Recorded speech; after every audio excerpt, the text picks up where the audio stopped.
Mambo Team Africa Worldwide, Habari ya Asabui, Habari za Mchana, Habari za Jioni. Good morning, good afternoon, and good evening. You might notice that I said ya instead of I said za instead of ya, which means of or from. Um, I think that za is more used here in Tanzania than ya, but both are correct. Um, haven't done a video in almost 2 weeks. Been really busy. Um, as I said in my last video, I moved to Africa 2 weeks ago. Tanzania to be specific. Right now, I am in Dar es Salaam. I said I'm gonna try out Dar es Salaam first, and then I'm gonna try out uh, Arusha. Um, so my 2 week report or assessment. Um, well, first of all, I want to say I got a really good deal in the house that I'm in. You know, it's a two-bedroom house, two showers. It's a spacious house. Um, however, um, when you deal with Airbnb, you got to make sure you ask your host a lot of questions and you got to do your research. Um, I don't find my living to be, uh, exactly what I would like. First of all, Dar es Salaam is it's kind of separated. It's kind of like two Dar es Salaams. You have Dar es Salaam, the city, and then it's connected to almost another peninsula called Kigamboni. Kigamboni is where I'm staying now. So the way you get from one part of Dar es Salaam to the other is to take Nyeri Bridge or to take a ferry. I've taken the bridge several times, but I haven't taken the ferry yet. These two parts of the city are so distinct that people who live on one side rarely ever, if ever, go to the other side. I mean, I guess that's probably not too much different than how the east side and west side of Detroit was when I was growing up. Uh, and we didn't even have to cross a bridge or um, ferry or anything like that. But so a lot of times when people live in the city, they kind of stick to their own neighborhood, um, and they go to their same usual spots. So I'm noticing that um, when I ask people about I hope that lighting is better for you all. When I ask people about certain spots, a lot of times they haven't heard of these spots, including drivers. That's a little bit of a disappointment. Um, a lot of the drivers, motorcycle, it doesn't matter if it's motorcycle, which motorcycle is Piki Piki here, and the motorcycle cabs are called Boda Boda, and and then they have not only can you flag them down, but there is Uber here and there is Bolt here.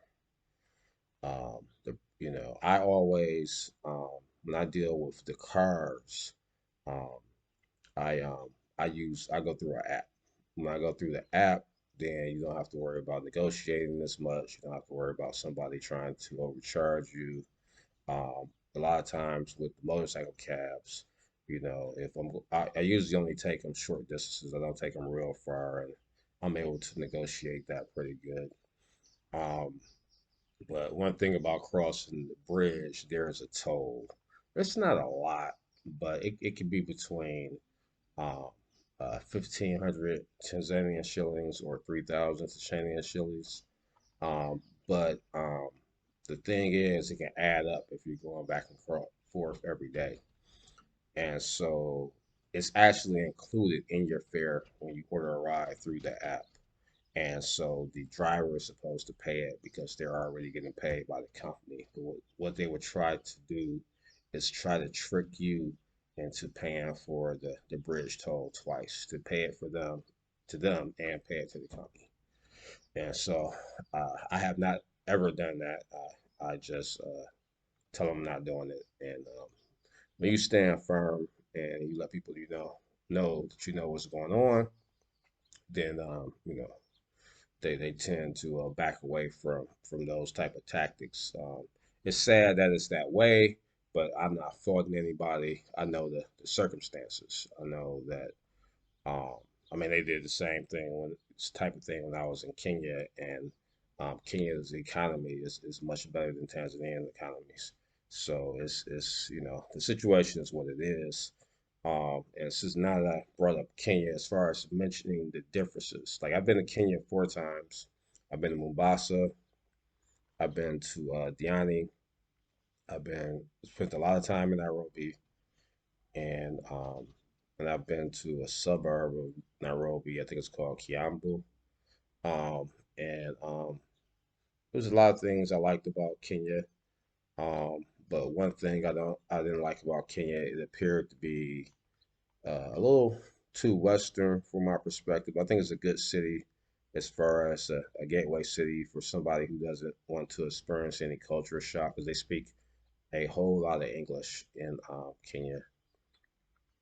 Um, but like I said, it's a lot of Western influence. What I notice here in Tanzania is that, of course, they speak more Kiswahili. This is the home of Kiswahili. Um, I have actually been able to get by for these past 2 weeks. My I can actually say that I speak Kiswahili. I'm proud of that. I've been able to get wherever I wanted to go. I've been able to buy whatever I've wanted to buy. I still speak it better than I understand it. I wouldn't be able to have a political debate in Kiswahili or write an essay, but I'm on my way. I'm gonna take these glasses off, so now you're making me look like I got sleepy eye. Um, and so um, Kenya is a little bit more modern. They have some really nice malls in Kenya. Um, the best mall here that I know of is called Mlimani City. Uh, and it's just one straight long line of stores. It's not in a circle or a square. There aren't more than one floor. It's just a flat floor, and it goes in a straight line. Stores on each side. There's no food court, and uh, and a good portion of the mall is banks. They have some nice stores there, even some high end stores that you might not expect. Like if the sisters like Mac makeup, I noticed that there. And I know in the states that's like only at the really high end shopping malls. Uh, let's see. One reason I wanted to come to Tanzania was because of the previous presidents, Mwalimu Nyerere, Julius Nyerere, one of the best presidents of all time. But since he, didn't live with it in my lifetime, and I didn't witness it. Well, he lived in my lifetime, but I was younger. But as an adult, I got to witness, at least by news and YouTube, the administration of John Michael Foley. And in my opinion, John Michael Foley is the absolute best president of all presidents of all time. And I don't believe the story about how he died. I believe that his death is mysterious, and I believe it was he was done in as a result of his policies. Um, so I wanted to move here because, uh, like I said, it's more Kiswahili, um, uh, better policies in my opinion as far as freedom. Right now, to get in and out of Kenya, you have to do that thing. Y'all know what I'm talking about. You gotta do that thing in order to get in or out of Kenya. So I don't know if I'll ever be going back because even if they were to lax that rule, they flip flop with rules and they could change it while I'm over there and then force me to take it to leave. Um, and the policy has been pretty consistent here, where it's that whole pandemic scamdemic is non-existent here. It's completely non-existent here. Once you leave the airport, you won't see anybody wearing a mask. Um, and people are just going about living their lives. I'm not saying no one has caught the man-made illness, um, and I'm not saying anybody hasn't died from it. I'm not a scientist or a doctor, but what I'm saying is people are living their lives, and if people were just falling like flies, then they would do something about it. And I have not witnessed anybody who even looks sick. I don't even witness anybody cough or sneeze in the past 2 weeks. So um, um, John Michael Foley, he said that they prayed protection over their country, and mm, I might not be a Christian as he was, but uh, in my opinion, that prayer worked. Let's see. So that's one thing I like about here. What I did not expect is I see a lot more Wazungu than I expected. I thought that there wouldn't be as many as there are in Kenya, but there's actually more. I haven't been to Zanzibar as of yet, but I hear that they are all over Zanzibar. They've pretty much taken it over. That's like a super beautiful island. But a friend of mine was telling me about another island that's lesser known, that's beautiful too. So I might want to check that out. It's not really a tourist attraction, but it's super beautiful. So I might check that island out. And I'm gonna check Zanzibar out too. But I was just kind of disappointed to learn that. So I always wanted to go there. I remember when I lived in Washington D.C., there was a nightclub I used to frequent that was called Zanzibar. See, the people here are nice enough. Um, oh, but let me get back to Airbnb and renting because I've had a very bad experience. I'm working here. The first week I was here, I was on vacation, and then after the vacation, I had a 1 week vacation. After the vacation, I um I started working here, and I'm working American hours, so I'm working from afternoons into the late night. I'm pretty much working from 4 p.m. to 1 a.m. And I usually log in early. I work remotely. I'm into IT. I usually log on early, so I usually log on by about 3 p.m. at the latest. And then sometimes if I work over, I might not get off till 2:30 in the morning. That's not the most ideal situation, but it was the best one I could find. I kind of used the law of attraction and manifested a remote job. I tried it when I was in Kenya. I was teaching English online, but I wasn't booking enough classes to pay for my expenses. So I wasn't permanently moving in Kenya at that time, but I at least I had planned to stay a little bit longer than I wanted to. I wanted to stay over a month. I ended up leaving a little less than a month. I cut my trip about a week short because I needed to get back to the States to make some money. But having a consistent job rather than being you know, just basically a contractor for hire on a job by job basis. This is better. I'm still a contractor, but it's a 40 hour a week gig, so the income is more stable. I know everybody don't have that situation, but I would suggest I would like to be an entrepreneur, but I'm 52, and I feel like if I was, of a entrepreneur stock, I would have done it by now. So if you're not an entrepreneur, get into the IT field or maybe get into sales, and then you can work by laptop, and then you can live anywhere in the world that you want to live, provided that the company doesn't have anything in their policies against it. Um, that's the things I don't like about living here. First of all, um, I'm off the beaten path, so in order for me to get transportation, I gotta walk. Not far. It's a nice. It's like a block and a half walk. I don't mind that. I get out in the sun to get my vitamin D. But then I need to get on Boda Boda motorcycle cab, and that's not too bad because the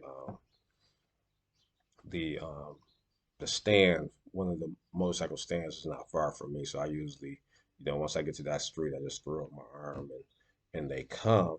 I negotiate a ride to a like uh, well-known landmark, and then I usually order my boat or my Uber from there if I'm going into the city. And like I said, then oh my goodness, the traffic is whoo. And but it was like that in Kenya too. But I remember one day I was in a city, and I was coming back to Kigamboni, and it took like 3.5 hours. I fell asleep in the car. Good thing, my driver was cool. He wasn't a kidnapper because he actually woke me up as we pulled up to my house. I could have woke up anywhere. So, uh, thank the ancestors, thank God, Asante Sana, Mama Nababa, uh, Alhamdulillah. I'm just, I'm thankful that he was legit because I was knocked out on that long, long ride. Because I'm also getting used to the hours. There is a 8 hour time difference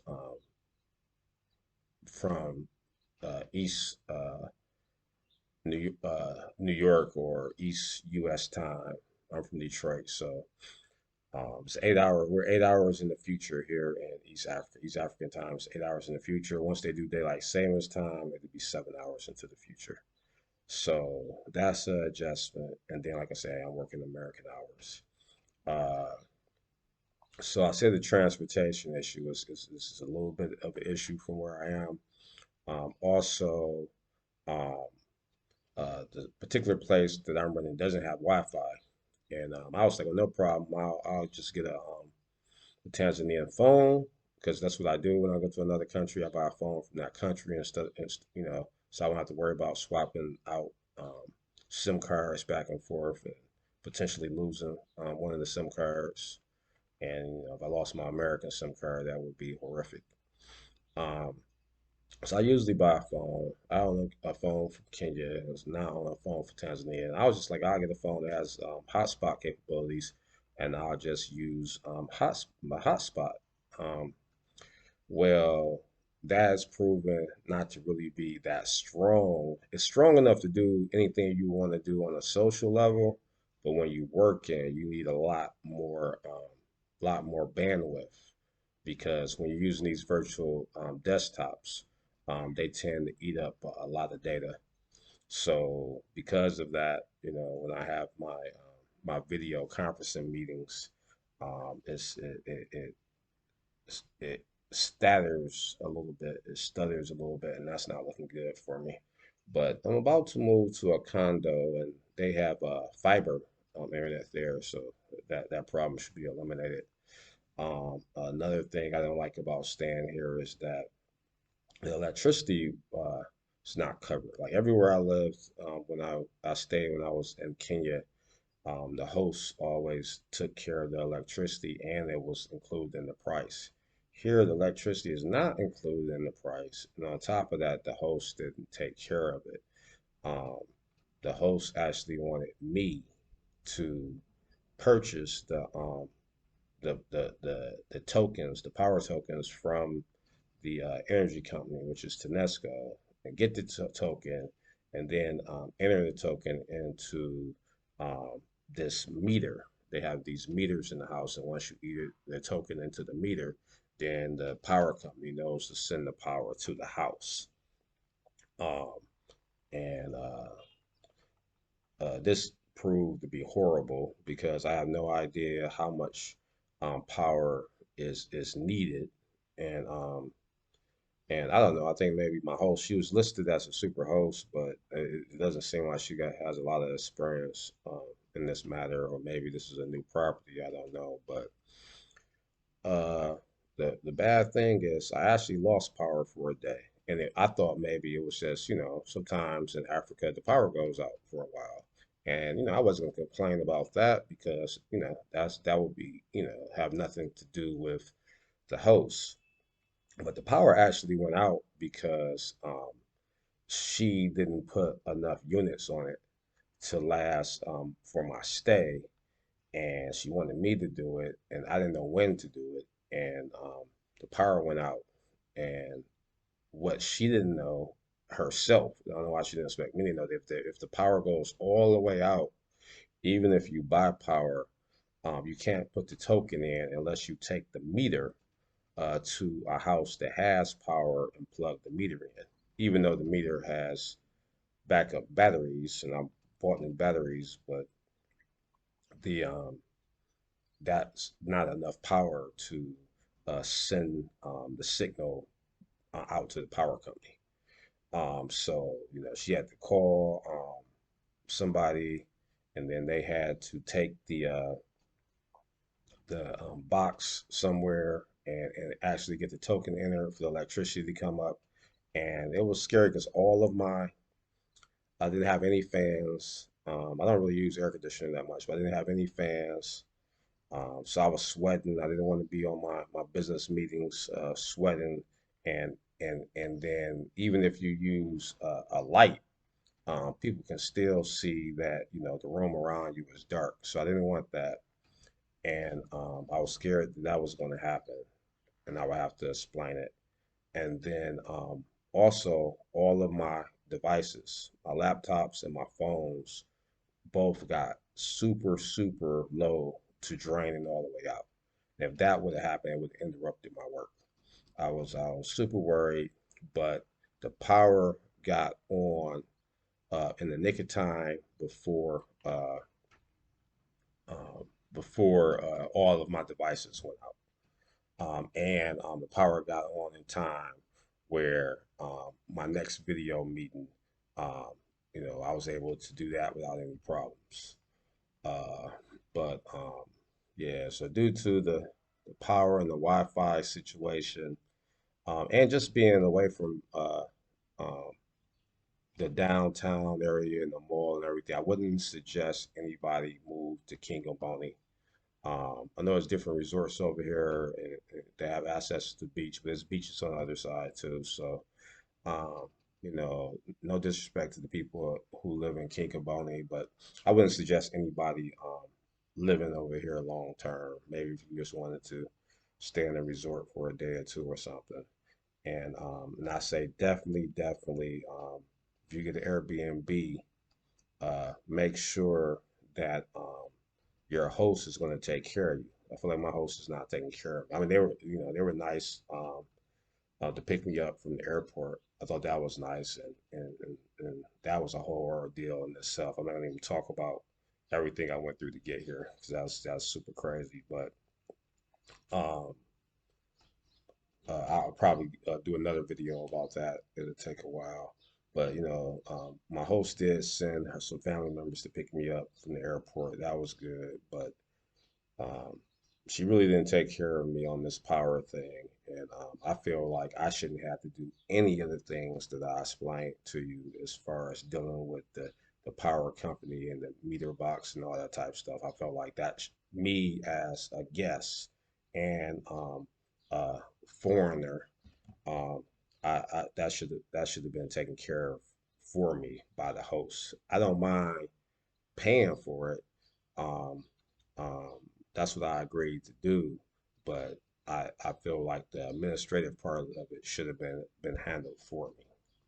Um, and it would be even better if you just anticipate the power that's going to be used and just include it into the price.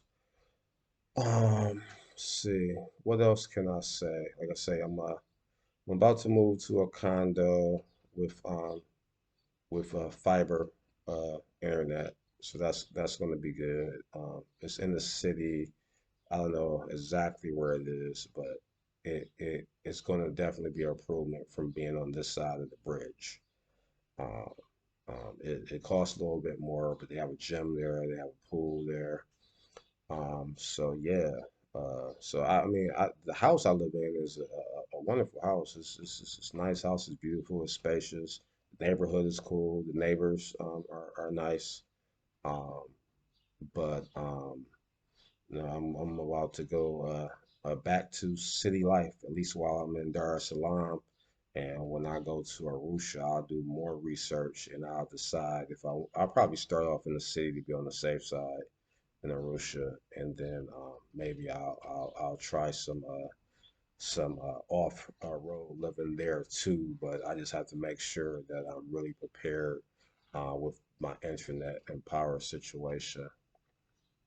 But I like Tanzania overall. The weather is great. I left Detroit. It was cold. We had two big snowfalls right before I left. I had to shovel snow like 3 times within 1 week. And my lips were so dry. I had to like be putting on lip balm 4 or 5 times a day, and I don't even do that here. Also, I used to wake up with a lot of congestion when I lived in the States, and just after like the first week here, that went away. So I definitely think that just the natural environment of Africa is better for African people who I think African Americans are African people. I think this environment is healthier for us. Um, what The only downfall is anybody who knows me well knows uh, there's nothing more out of God's creations that I hate than mosquitoes. And um, I got bit up by mosquitoes really bad the first week. I didn't have that problem in Kenya. I've been there 4 times. I really didn't get bit that much, but I get bit up pretty bad here, even though I have a mosquito net over the bed. Um, I know all of God's creations serve a purpose, and probably if there were no mosquitoes, it'd probably be something like one of my favorite fruits or vegetables wouldn't exist or something. So you got your trade-offs, but um, I just hate getting bit by mosquitoes, and I hate the sound of mosquitoes. You know. So that's the only downfall that I can say. Um, Oh, food. If you are a vegetarian or you're vegetarian friendly and you don't like to eat meat with every meal, you'll do a lot of cooking because it's kind of hard to find restaurants so far anyway that are vegetarian friendly. Um, Almost every meal comes with some type of meat, and then if you don't get that, then you'll probably be stuck with eating like some ugali and a little bit of greens every day. Um, but I'm gonna look around. There's probably some other places once I move back to the city that are more vegetarian friendly. One thing I can say that I don't like here too is the Western influence as far as restaurants. Pizza Hut is here and KFC is here. And KFC is considered expensive here and it's a big deal. And I heard about in Kenya that they refuse to do business with the Kenyan farmers, so they're having a boycott over there. But yeah, over here, that KFC is a big deal, and I don't think that's cool because that's not healthy, and that's how Americans get fat on this horrible mass-produced GMO fast food. So I kind of wish that the family here wouldn't embrace um, that type of food because actually when I order chicken here, the local styles of chicken are healthier and tastier, in my opinion. I ordered some wings one day, and the wings had like a homemade sauce on them and had onions and bell peppers on the chicken. You know, Just get into a little bit of Kiswahili before I close out. Uh, I might have said before, chicken is kuku, and let's see, bell peppers would be pili pili hoho, and onions is vitongo. So if you were to order that, you would say ningependa. Ningependa means I would like. Um, Kuku, uh, chicken, na with pili pili hoho, green peppers, na and vitungu, onions. So let's try that again. Ningependa kuku na pili pili hoho na vitungu. Ningependa kuku na pilipili hoho na vitunguu. Ningependa kuku na pilipili hoho na vitunguu. Okay, well, it's almost time for me to log in for work. I'll apologize for the light. I was moving around, so I wanted to use natural sunlight rather than a electrical light. Just to save on the power, I probably should use an electrical light. But as always, family, Asante Sana for watching, and Kwaheri Kwasasa.